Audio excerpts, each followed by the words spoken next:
So how do you put the rest of this roster together, right, for the Yankees? I think the bench is going to be the most prominent area, and there's so many different ways to look at it. Okay, and again, we're 3 weeks away from opening day. I expect some more moves happening. There are some, and I shared this yesterday in the live stream that Joel Sherman is reporting that Yankees are looking for a right-handed bat right now who can play third base and can also play an outfield, corner outfield position. So that just shows that they're not sold on the in-house options here for third base, and they probably want to solidify some more protection for Jason Dominguez for the outfield, which is why I think Trent Grisham is likely going to make the team as a bench player. Right? Wouldn't be surprised anyway. But with that said, it gives Jason Dominguez a little bit of protection, a little bit of cushioning, so he can continue to develop in the outfield because he needs time to develop. Remember, all those injuries that he's had recently, Tommy John and the oblique injury, has kind of set him back in his development. So it's going to take a little bit of time. He's a rookie learning a new position, so it's important to be patient. So it's not the easiest thing to do, be patient, but it's important to be patient, especially with him. The Yankees have been loyal to him. He's been here with them for 5 years, one of the highly touted prospects. So we got to let we got to see the course with Jason Dominguez, obviously. So, but with that said, too, Everson Pereira could be an option because he hits lefties well. Ben Rice could be an option because he hits righties well. So,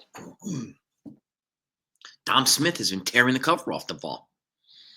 And while I appreciate some of the sentiments of, let's DH Jason Dominguez and bring back Alex Verdugo or put Spencer Jones in the outfield, I get that. But if the goal is to improve in the outfield, then DHing does not help Jason Dominguez do that. I want Spencer Jones here too, but I think he needs some more time to develop in AAA. So that to me is this is what's like the most fascinating part for me now, because it's going to be really tough to figure out who's going to be the bench here for this Yankees team and who's going to be the starting third baseman. I don't think it's Peraza. I don't think it's Cabrera. I think Cabrera will be on the bench, being a utility guy. He'll get regular playing time as a utility guy. So, and I think that's his best option here, his best value here with the Yankees. But I know a lot of folks are saying that he's going to be the guy at third base and so on and so forth. I just don't see it.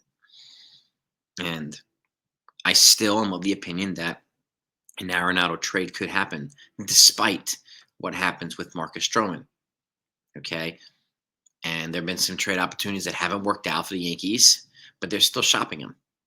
Whether Will Warren, becomes good, or Carlos Carrasco becomes good, or both of them become good, right?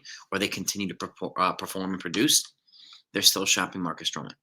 So, and if they are successful there, I think it makes it easier to acquire somebody like Nolan Arenado. But I wouldn't be surprised if they acquired somebody with controllable years who might be in the arbitration process there, or somebody like Luis Arias for third base for a year because he has 1 year left, which paves the way for the George Lombard to get another year of development, because there's a lot of folks thinking he should be the starting third baseman now. Now, he's never played above high A. I think he's going to start in Double A. So if he continues to produce, maybe he'll get a shot to be the starting third baseman in 2020. In 26. That's going to be an interesting one to follow too. It really, really is going to be an interesting one to follow. You give me your thoughts, gang. Who do you think is going to be the bench, and who do you think will actually be, will actually be the third baseman, and why? Okay, I'm really curious to know what your thoughts are. And I don't think it's going to be Cabrera or Peraza, and we know it's not going to be DJ. He's got to stray between grade 1 and grade 2 of the calf. So grade 2 is the start of the tear process. So I expect him to miss probably 6 to 8 weeks. Probably. And now we have DJ out, Stanton out for a chunk of time, and we have Luis Hill out for a chunk of time. Okay. I didn't expect much from DJ anyway, but it still stinks. And it very much stinks having Giancarlo Stanton out. But I do think the DH reps will be covered by Ben Rice and Dom Smith. And I wouldn't be worried right now about Austin Wells leading off. It's something they're trying. And again, the way I see it, and I could be wrong, I could be off, and people welcome to disagree with me. Um, but I think that it doesn't make any sense to try to lead off Dominguez right now while he's having trouble adapting to the outfield. I don't want to put pressure on him to try to be successful at leadoff hitter while he's also having trouble adapting to the outfield. I'd rather get one at a time. Let him bat where he bats. He's producing just fine, right? And let him learn the ropes in the outfield along the way. And let him be who he's going to be. And then when the time comes, if he becomes a good option for a leadoff hitter, then we move him to leadoff hitter. But I don't see it happening right now. I could see Volpe up there, Jazz Chisholm up there, even Austin Wells. He's producing fine. So yeah, he doesn't have the leg speed like some of these other guys do, but that's all right. Who you bat behind him is going to be the key, right? So, and that's I've said it always. I mean, 2 and 3 is important, but so is 1 and 4 in the batting lineup, right? Whoever that is in the 1 spot, whoever that is in the 4 spot. And again, keep in mind too, if they somehow trade for Nolan Arenado, I expect them to be in the bottom third of the lineup. So the expectation per production is different there than it is in the top 3 spots, right? Or even the middle 3 spots. Excuse me.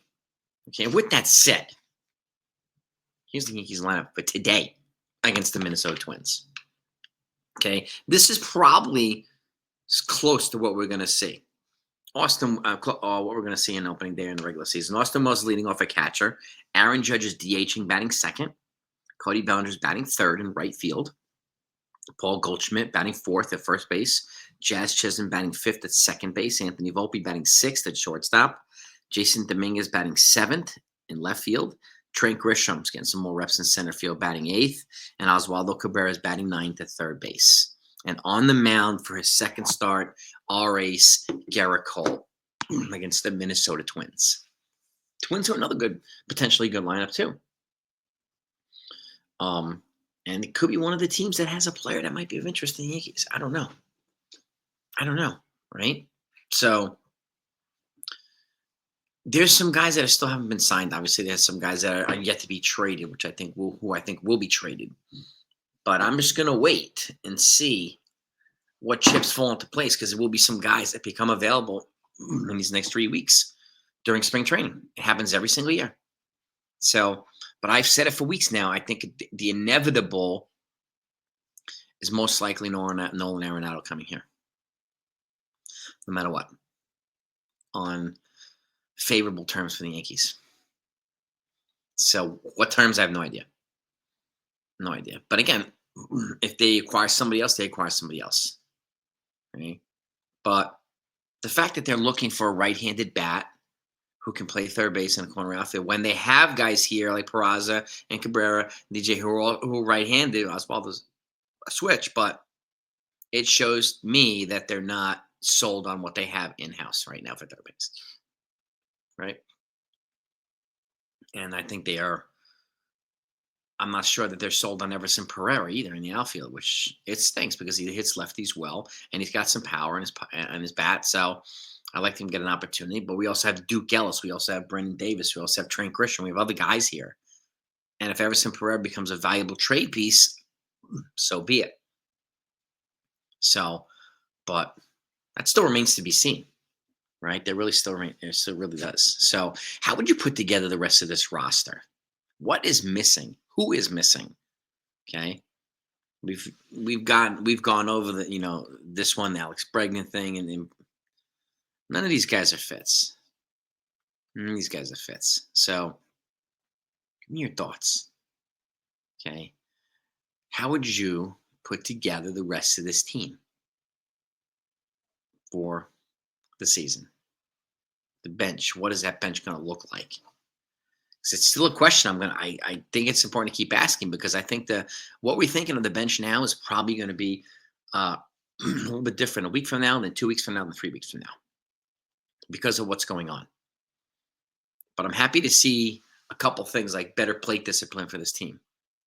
Okay. They're showing that longer lineup, and they're kind of being more patient up and down the lineup. Whereas last year it was very top heavy and then very light on the bottom, even in the middle. This year we got some length, we've got some experience, we've got some patience, we've got some smart IQ baseball, which is a good thing too. And I'm very much of the belief that this Yankees team is probably going to be better than people think it's going to be.